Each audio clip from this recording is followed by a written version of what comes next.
Globalement, qu'est-ce qu'on s'aperçoit au niveau de ces bases de données et de ces comportements réels du consommateur?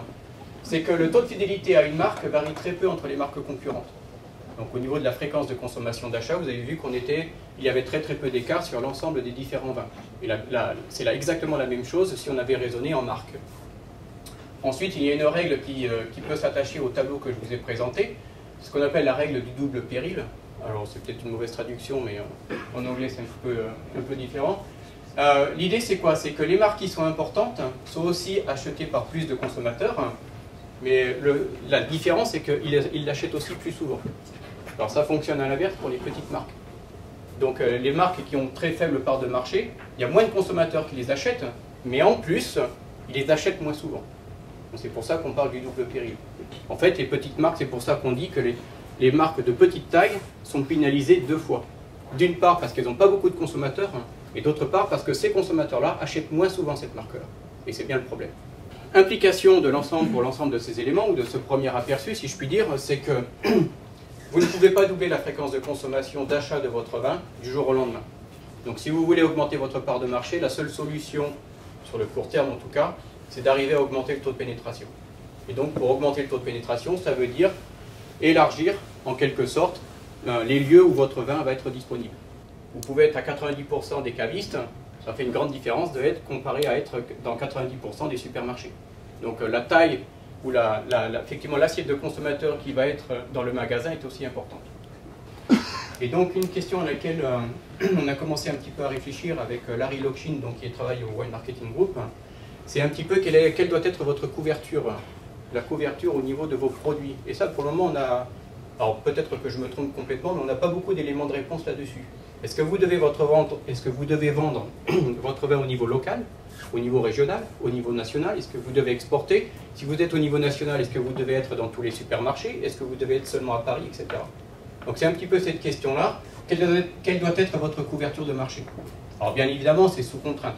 Sous contrainte de votre taille, sous la contrainte des investissements que vous avez réalisés, du retour sur investissement que vous espérez, et des dépenses marketing, d'accès à un certain type de canal de distribution. La deuxième question, je vous ai dit que ce qui était important, c'était le taux de pénétration. Et si vous vouliez croître en volume, il fallait recruter plus de consommateurs.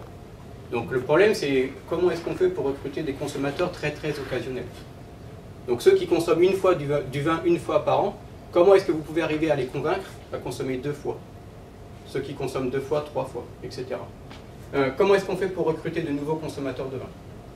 Alors ça peut être, ça peut être dans différents circuits, ça peut être en CHR et au restaurant notamment. Et là, il y a certainement des choses à faire au niveau de l'industrie.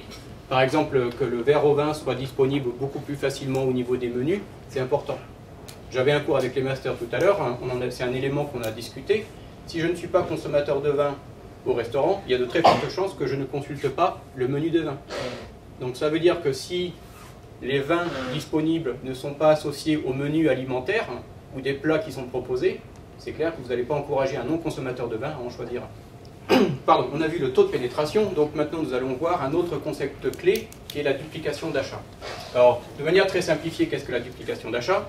C'est si j'achète une marque X, j'achète aussi la marque Y. Si j'achète un vin à 5 €, j'achète aussi des vins à 8 €. Si j'achète à Carrefour, j'achète aussi à Auchan. Donc l'idée c'est de comprendre, là encore avec des bases de données, des bases d'achat réelles, essayer de comprendre un petit peu mieux le comportement du consommateur à ce niveau-là. Donc vous avez à gauche le taux de pénétration, et donc sur la colonne les cépages, la colonne qui suit les cépages. Donc ici nous avons 83% d'individus qui ont acheté au moins une fois du chardonnay au cours d'une année.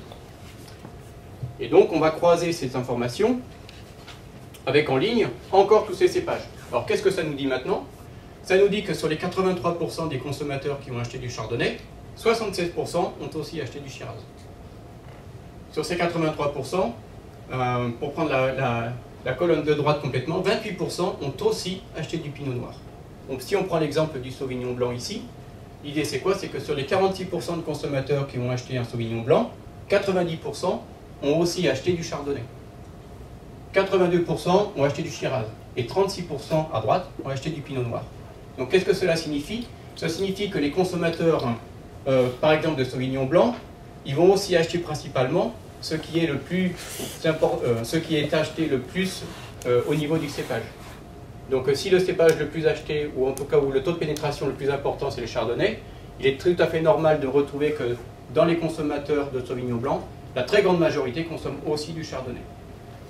Donc là, l'idée, c'est qu'au niveau des cépages, ce type de tableau peut être construit avec des tranches de prix, avec des marques. Et donc l'idée, là, derrière, c'est au niveau d'une entreprise ou au niveau d'un magasin de vin, quand vous pouvez avoir cette information, c'est d'arriver à construire des offres. Donc vous avez en jaune ce qu'on appelle une partition du marché. Donc si vous regardez la moyenne en bas, au niveau de la moyenne, c'est un petit peu l'outil de comparaison ou le benchmark pour essayer de voir dans quelle mesure cette duplication d'achat est plus ou moins importante par rapport à ce qu'on devrait s'attendre en moyenne. Donc là, par exemple, au niveau des vins blancs, on se rend compte que ceux qui achètent, par exemple, le Sauvignon blanc, donc sur les 46%, ils sont relativement plus nombreux à acheter aussi du sémillon. Donc c'est la colonne jaune, la box jaune, la première de 51. Sur les 35% qui achètent du sémillon, on en a 72% qui achètent aussi du Riesling, alors qu'en moyenne, il ne devrait être que 62%. Donc ça veut dire que ceux-là achètent relativement plus de vin blanc s'ils achètent déjà un vin blanc.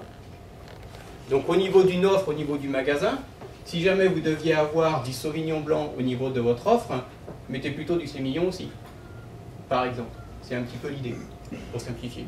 En fait, l'idée, c'est essayer de jouer sur les complémentarités d'une certaine manière. Donc, question de recherche à creuser. Quel vin les acheteurs de Bordeaux achètent-ils aussi? Alors, est-ce que vous avez la réponse? Donc, ceux qui achètent des vins de Bordeaux, quel type de vin achètent-ils aussi? Bien évidemment, avec l'idée derrière, achètent-ils plus ou moins que ce qu'ils devraient acheter? C'est bien évidemment la question clé. Et ça, en fonction de différentes zones géographiques, bien évidemment, ça commence à être intéressant de comparer Paris avec Londres, par exemple, mais aussi en fonction des types de magasins. Est-ce qu'il y a une différence de duplication d'achat dans les magasins Nicolas par rapport à Casino ou à Auchan, etc. Donc ça, c'est aussi une question qui me semble intéressante à creuser.